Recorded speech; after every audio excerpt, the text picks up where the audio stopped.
Beth yw'ch agwedd chi, tybed, at yr eglwys? Chi'n ydych chi'n proffesu ffydd, neu beidio, a siwr o fod rhyw farn gyda ni ar y mater. Ac mae yna amrywiaeth barn i gael am wahanol resymau. Gall fod ein barn ni yn hagwedd i fod yn gadarnhaol, yn bositif iawn. Wrth i ni feddwl, wel dyma wy'n rhan o gwmni o bobl, lle mae yna gariad, lle mae yna ofal, lle wy'n gallu rhannu fy ffydd a chael cefnogaeth a chynhaliaeth. Ond ar y llaw arall, gall fod yn negyddol efallai, ar sail falle rhyw brofiad anymuno. Neu falle bod eich agwedd neu'ch meddwl chi yn un besimistaidd wrth feddwl am yr eglwys. Doedd Anne Griffiths yn besimistaidd, falle, yn yr emyn ganon ni nawr, ond oedd hi'n o leia'n taro nodyn o dristwch ynglyn â chyflwr yr eglwys.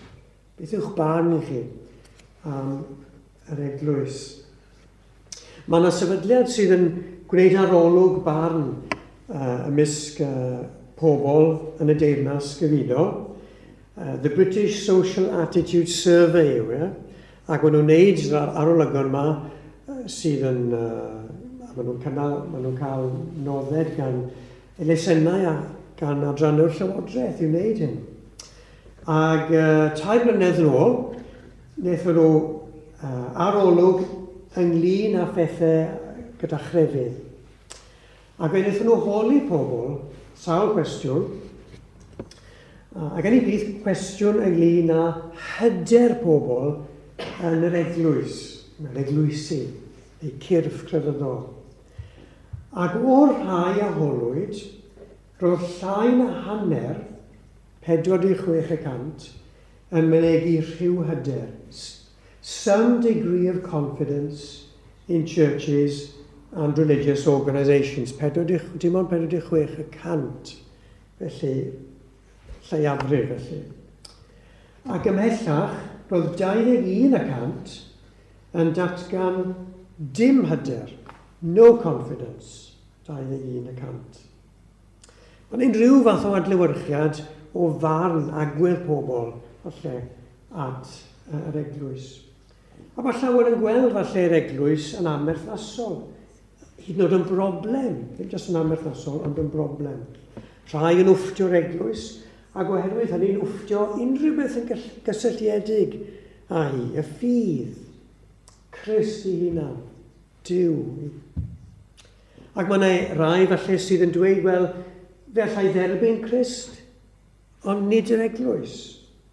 Yr agwedd mae hyd yn oed yn gallu bodoli o fewn pobl sydd yn arfer ffydd, sy'n proffesu ffydd, ac sydd yn gweld falle'r eglwys fel rhyw fath o opsiwn, a bod e ddim yn gwbl hanfodol. Beth yw'r sefyllfa? Wel, ni'n mynd i edrych bore yma ar eiriau Iesu Grist. Ac mae rhai bod ni'n gorfod cymryd y geiriau yma o ddifri, oherwydd os i ni yn andrydeddu Iesu, neu rhyw fath o edmygedd tuag ato fe, os bosib bod ni am glywed beth sydd gydag ei ddweud am yr eglwys. Ac i ni'n dod ar draws am y tro cyntaf yn y Testament Newydd gyfeiriad at yr eglwys ym Mathew pennod 16, y darn ddarllenau sydd yn gynharach. Ar Iesu Grist, ar ei wyddusau fe, mae'r sôn yma am yr eglwys felly. Yn dilyn un o ddatganiadau mawr y Testament Newydd. Datganiadau disgybl droes yn apostol Seimon Pedr. A'r geiriau mawr yw wrth gwrs, ti yw'r Meseia, mab y Duw byw, neu yn yr hen gyfrifiad, ti yw'r Crist, mab y Duw byw. Ac oedd Iesu Grist wedi cydio yn hynny, ac wedi cymryd y cyfle i ddweud wrthon ni dau beth mawr am yr eglwys. Am yr eglwys. Felly, bod Pedr yn sôn am Iesu Grist yna, pwy oedd e, ti yw'r Meseia, mab y Duw byw, mae Iesu Grist yn gwneud y cysylltiad agos iawn wedyn ni rhyngddo fe a'r eglwys. A beth mae'n dysgu wedyn ni yw geiriau nid yn gymaint amdano fe hunan, fel falle byddwch chi'n disgwyl, ond am yr eglwys. Ond nid yw hynny yn arwydd y cael ac yw hynny'n taro chi. Felly, dau beth mawr am yr eglwys o'r geiriau sydd yn dilyn ar sail datganiad Pedr. Yn gyntaf, mae Iesu Grist yn sôn am dechreuadau. Nawr, o bryd i'w gilydd, mae yna ddigwyddiadau sy'n gallu bod yn drobwynt mawr. Neu mae geiriau sy'n gallu bod yn drobwynt mawr. O'n i'n digwydd jyst edrych yn fanwl ddo ar bapur 5 pint, dwi'n gwneud siŵr pam o'n i'n neud e. Ond nes i droi y drosto o'r ochr gefn o'r petai. Ac yn y cefn mae llun o Winston Churchill. A wedyn ni o dan i lunau mae yna ddyfyniad o araith nath ei thraddodi yn ystod yr ail ryfel byd wrth y gyngres yn yr Unol Daleithiau. Ac oedd wedi mynd draw na gyda neges bwysig mewn ffordd i rheini oedd yn gyfrifol am ddeddfaen yr Unol Daleithiau. Oedd e angen cefnogaeth yr Unol Daleithiau yn yr ail ryfel byd. Os dwi'n cofio y geiriau oedd, I can offer you only blood, toil, sweat and tears, neu rhywbeth felly. Ac oedd yr araith honno yn arwyddocaol, oedd yn drobwynt o'r petai. Yn dylanwadu y bobl oedd yn yr Unol Daleithiau ar y pryd i gefnogi ar hyn oedd yn ei ofyn. Wel, dyma chi eiriau Pedr yn drobwynt, yn eiriau tyngedfennol. Ti yw'r Meseia, mab y Duw byw. Jyst mynd i aros am y foment gyda'r geiriau hynny, achos mae rheini yn bwysig ynddyn nhw i hunain. Dath y geiriau yma o enau Pedr yn dilyn sgwrs rhwng Iesu Grist a disgyblion. Oedd nhw yng ngogledd Palestina yn agos i'r man yma Cesarea Philippi. Ac oedd cwestiwn holl bwysig wedi ofyn gan Iesu i'r disgyblion, pwy ydy pobl yn dweud yw mab y dyn? A cyfeirio ato ei hun oedd e. Oedd Iesu'n aml yn cyfeirio ato ei hun fel mab y dyn. So, pwy mae pobl yn dweud yw mab y dyn? Ac wedyn mae yna amrywiaeth o atebion. I ni'n gyfarwydd heddi a phobl yn gofyn cwestiwn fel yn yr arolwg na ni'n sôn amdano nawr. Beth yw'ch agwedd chi? Beth yw'ch hyder chi yn yr eglwys neu sefydliadau crefyddol? Ac fel unrhyw pôl piniwn, chi'n cael amrywiaeth o atebion. A dyma gafwyd ar y tro hwn.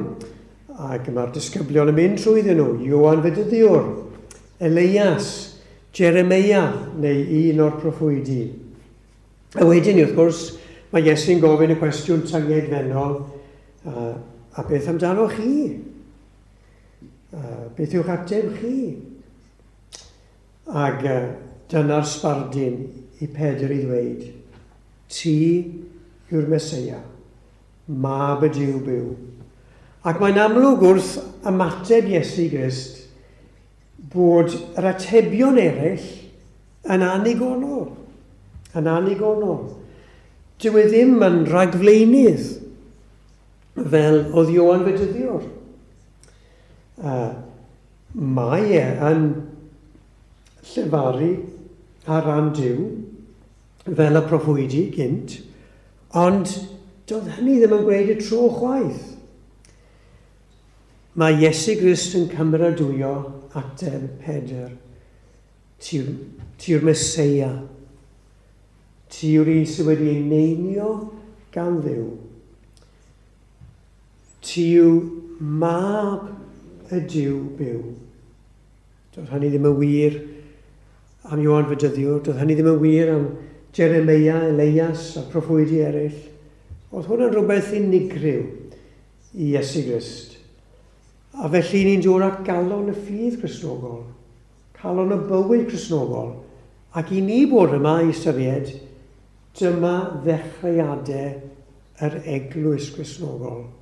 Geiriau, tyngedfennol, trobwyd, mae'n dysgu ni, mae'r dechreuadau fan hyn, gyda'r gyffes hon, ynglyn â Iesu Grist ei hunan. Oherwydd mae Iesu'n mynd ymlaen i ddweud, ar y graig hon, yr adeiladaf fy eglwys. Ar y graig hon, yr adeiladaf fy eglwys. Felly beth yw'r graig yma?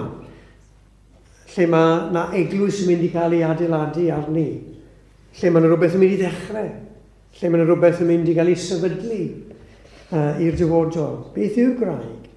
Wel, gallwn ni awgrymu taw 4 ai gyffes yw'r graig yma. Ac yn ni'n gweld taw Iesu croesoliedig, atgyfodedig yw calon yr eglwys, neges yr eglwys, dechreuadau yr eglwys. Nes ymlaen, yn y paragraff nesaf, mae Iesu Grist yn sôn am hyn, yn dyw e? Mae'n dweud bod mab y dyn yn mynd i gael, mynd i ddioddef llawer, bod e'n mynd i gael ei ladd, bod e'n mynd i atgyfodi. Dyma'r man cychwyn. Dyma lle mae'r eglwys yn dechrau. Ac os yw hynny'n wir am yr eglwys, mae hynny'n wir am y rhai sy'n perthyn i'r eglwys. Rhai sy'n perthyn iddi. A dyna pam mae'r apostol Paul nes mlaen yn ei lythyr at yr Efeiniaid yn gallu dweud, os cyffesu Iesu yn arglwydd a thenau, a chredu yn ei galon, yn dy galon, bod Duw wedi gyfodi efo ddi wrth y meirw, cei dy achub. Dyma sut byddi di yn cael dy achub wrth bechodau. Dyma sut byddi di'n cael dy achub oddi rhag wynebu barn Duw, trwy gyffesu'r Iesu a sydd wedi groesowlio oherwydd wedyn i atgyfodi. Rhywbeth personol i ti, yn ogystal ag i unrhyw eglwys. Ac mae Paul wedyn gallu dweud wrth y Corinthiaid, ni all neb osod sylfaen arall, dechreuad, yn lle'r un sydd wedi gosod Iesu Grist yw honno. Mae Iesu'n dweud wrth Pedr, gwyn dy fyd i, Seimon, fab Jona, wyt ti wedi dyfendithio. Yn gweld hyn, yn arddel hyn, yn cyffesu hyn. A calondyn i chi a fi yw, nag e i ddeallusrwydd oedd wedi arwen at hyn.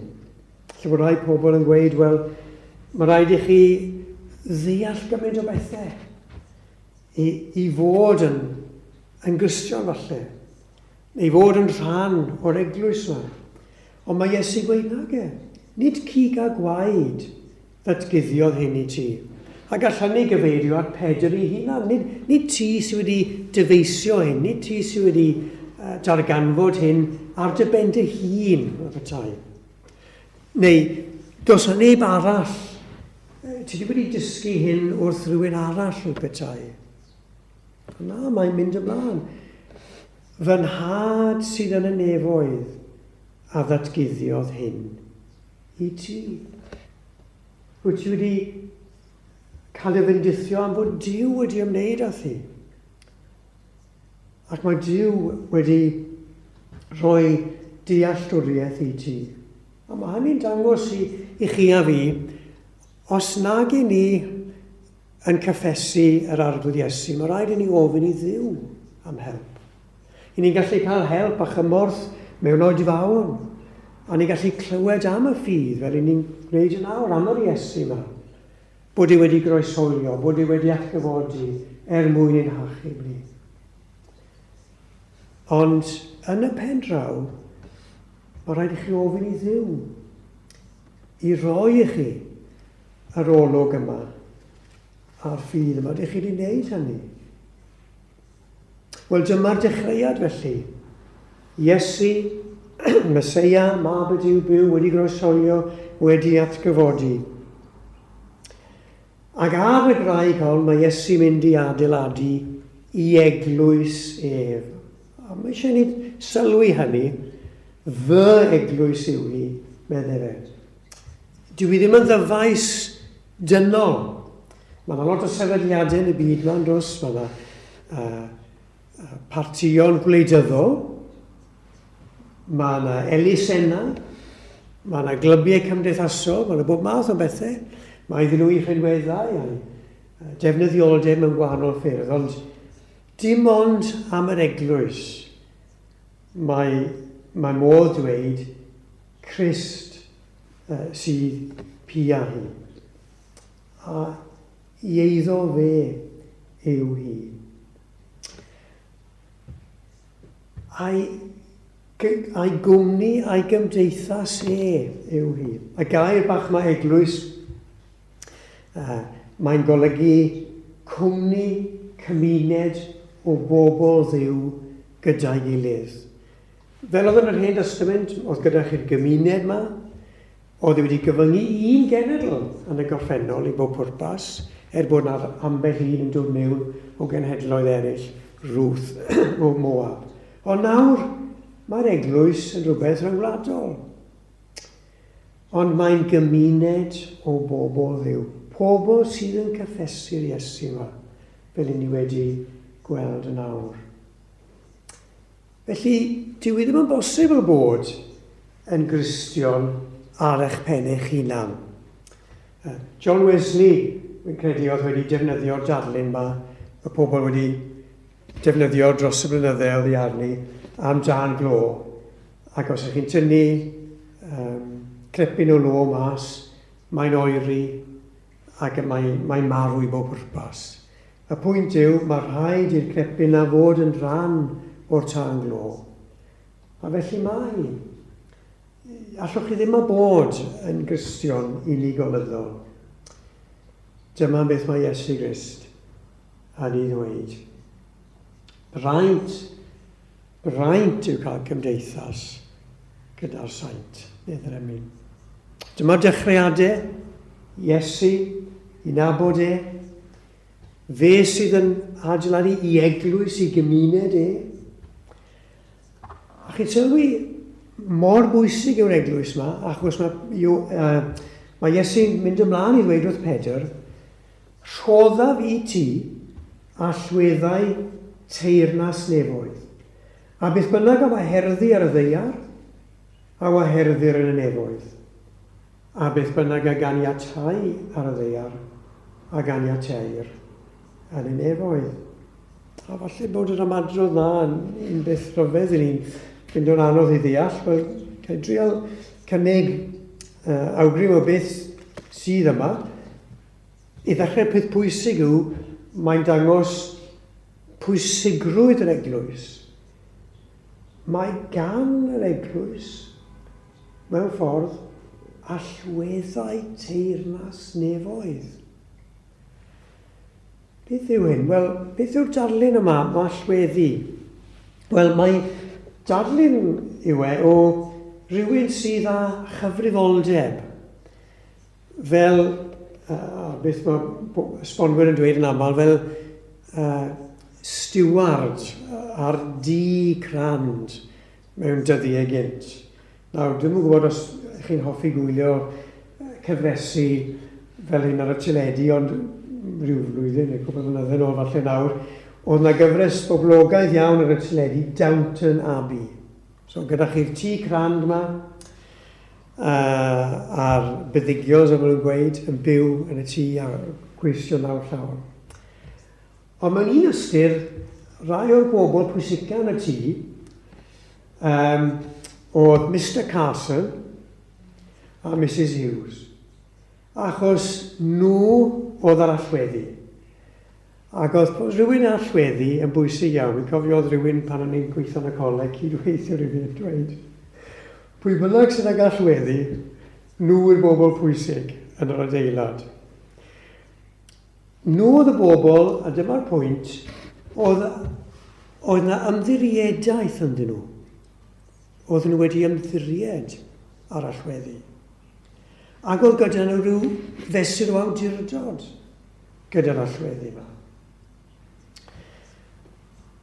Ac mae'r eglwys yn yr un modd. A gydwch ar y geiriau yma gan Iesu, geiriau perthnasol nawr am yr allweddi yma.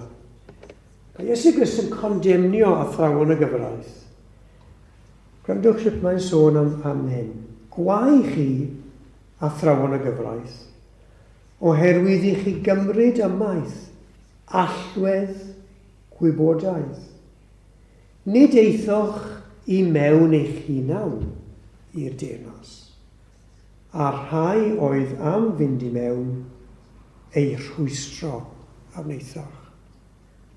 A mae'r geiriau'n anferthasol i hyn. Allwedd gwybodaeth o'r petai. Felly pan oedd Pedr a'r apostolion cyntaf yn mynd mas i bregethu a chyhoeddi yr Efengyl a derbyn y comisiwn yma gan Iesu Grist, mae gyda nhw fel petai allweddi, teyrnas nefoedd. Ac maen nhw yn rhoi allweddi drws i mewn i'r bywyd, drws i mewn i deyrnas Dduw, drwy gyhoeddi fod na faddeiant, fod pechodau sydd yn rhwystro ni yn cael eu tynnu ymaith.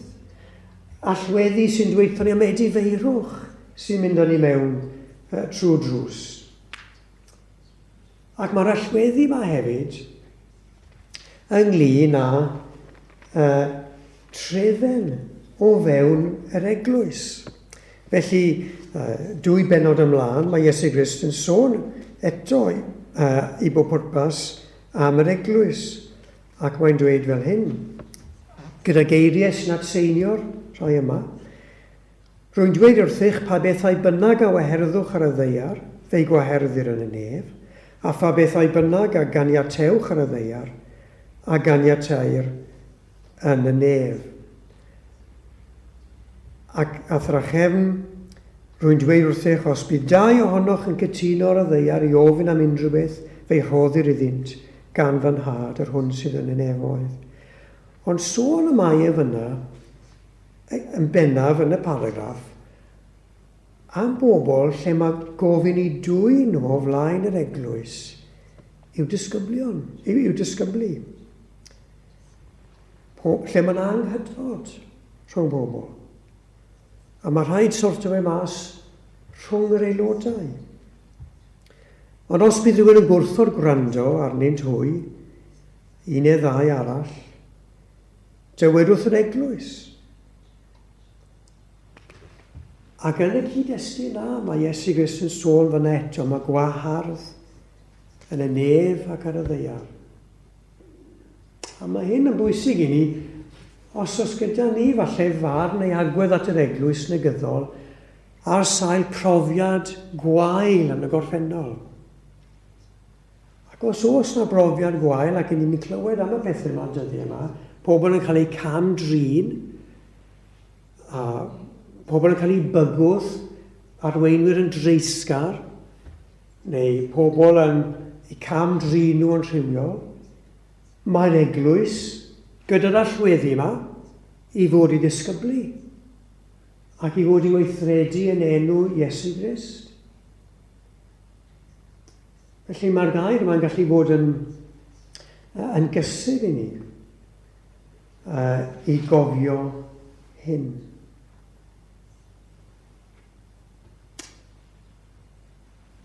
Dechreuadau. Dyna'r peth cyntaf. Mae Iesu Grist yn dweud wrthon ni, dyma ddechreuadau yr eglwys.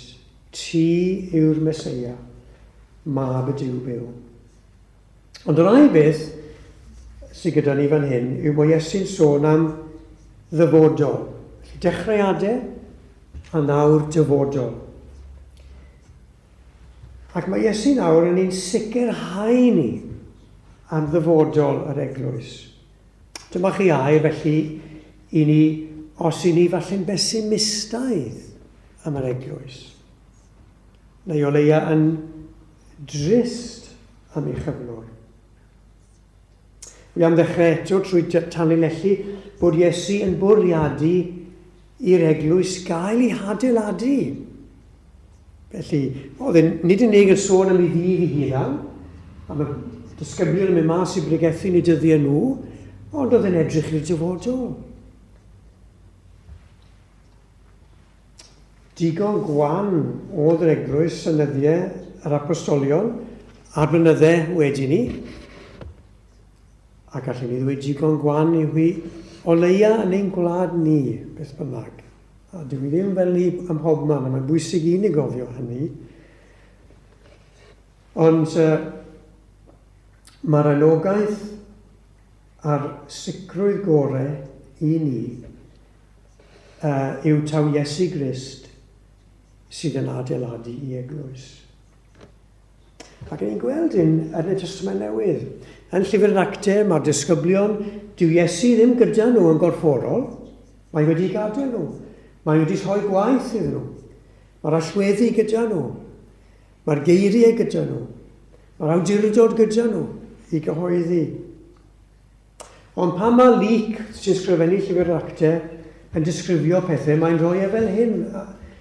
Ac yr oedd yr arglwydd yn ychwanegu beunydd at y gynulleidfa, y rhai oedd yn cael eu hachub. Iesu Grist sydd yn adeiladu. A dyna'r sicrwydd gorau y gallwn ni gael ynglyn â dyfodol yr eglwys. Dyna'r anogaeth mwyaf gallwn ni i brofi. Iesu Grist sydd yn gwneud hyn. Fe yr un erthol, fe yr un sydd ar yr awdurdod. Ond wedyn ni, mae'r cwestiwn yn dod i ni, ydy hynny'n golygu bod ni'n ddiamadferth? Felly mae'n dweud fan hyn yn y darn i ni'n canolbwyntio arno fe bore yma ac ar y graig hon yr adeiladaf. Adeiladaf fi, oes. Wel, gryndwch ar Pedr nawr yn sgrifennu yn lythyr cyntaf Cristnogion ar draws yr hen fyd. Yn disgrifio'r eglwys fel adeilad gyda cherrig.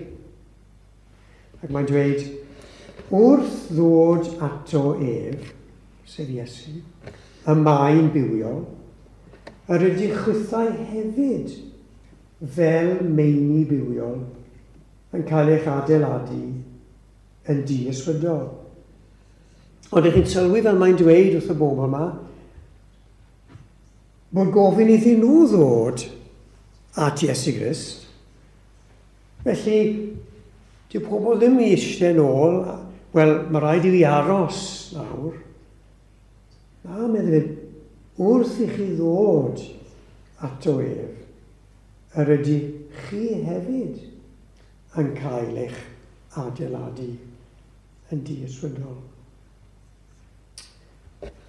Felly cwestiwn yw, odych chi wedi dod at Iesu Grist, y Meseia, mab y Duw byw, un sydd wedi cael sonio i atgyfodi mwyn eich achawdwriaeth a'ch bywyd tragwyddol.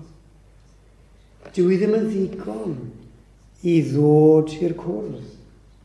Mae'n rhaid dod at Iesu Grist, rydyn ni'n clywed amdano yn y cwrdd.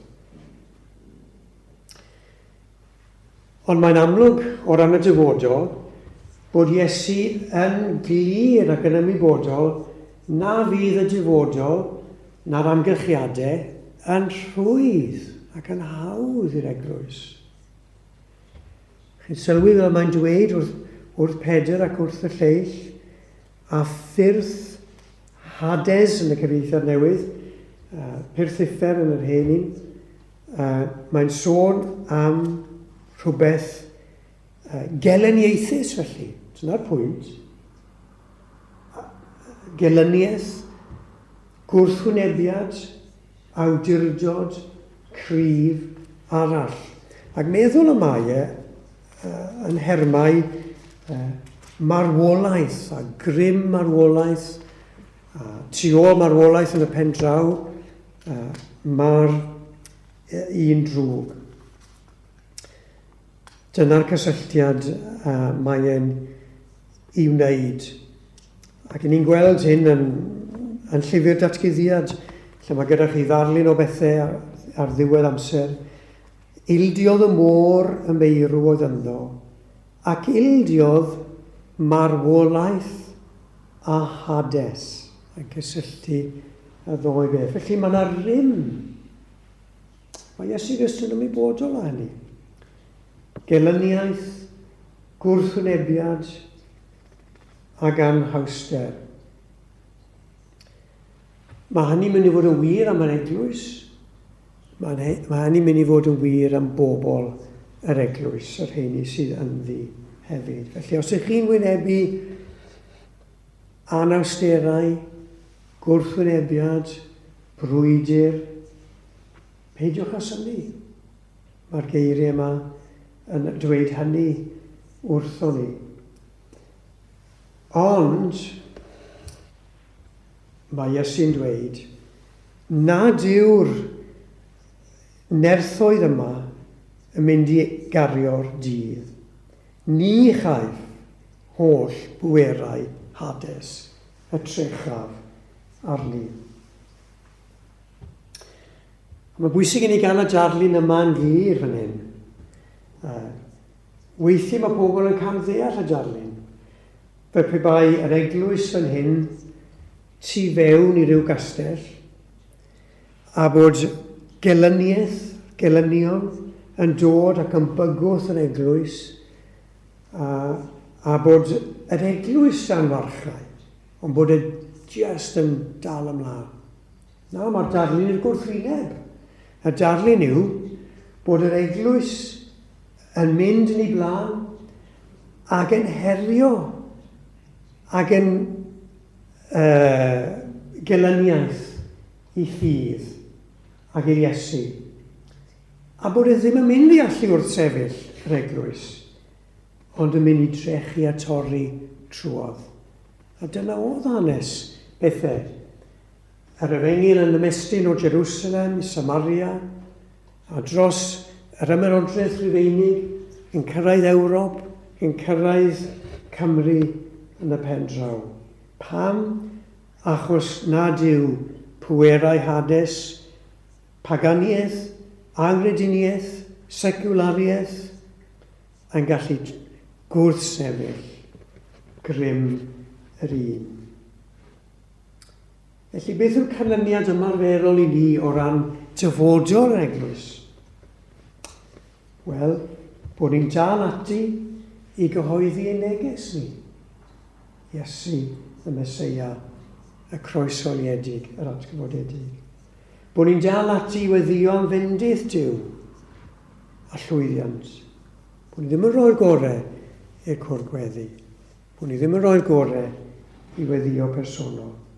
Bod ni'n dal i gofio y genhadaeth tramor. Gai dynnu at y terfyn trwy ddyfynnu emyn mawr Cefni Jones am y groes a'r atgyfodiad i wedi gwir, ond mae gyda fe rhywbeth i ddweud am yr eglwys fel yn ein jar ni. Wyl a seion mewn anobaith, a'r gelynion yn cryfhau.